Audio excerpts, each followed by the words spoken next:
Flanked by his cohorts, Bob Bayman descends into his new territory.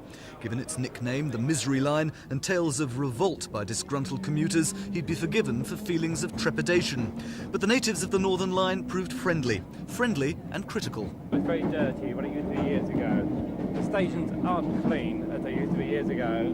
My wife has seen rats running on the underground, which never used to do when we were young. And I don't think anybody expects underground travel to be cushy, but I think the Northern Line does come over as being slightly antiquated. It does get overcrowded, especially in the morning, rush hour time, and if that could be taken down a bit, then obviously it'd be much more of a thing to use for a normal basis.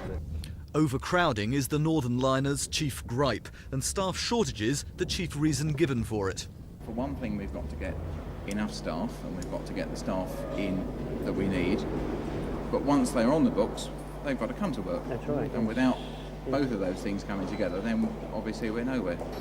At least 10% of peak trains regularly fail to run. Getting the staff to make sure they do is Bob's priority.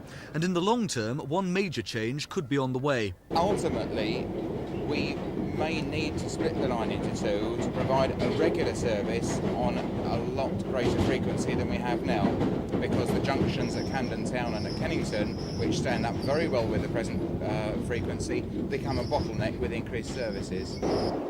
Bob is fresh from success on the Docklands Light Railway. The Northern Line's a new and different challenge. We start thinking, what is it that the customer needs from the moment I set foot on the station through to waiting on the platform, the train journey, perhaps interchanging and finally getting off the system. So it really is starting from scratch, coming in with the customer's viewpoint and saying what are the things that we really need to do. It'll take a lot to change the reputation of the Northern Line. Bob Bayman stakes his reputation on finding ways to do it. Paul Osman, Thames News.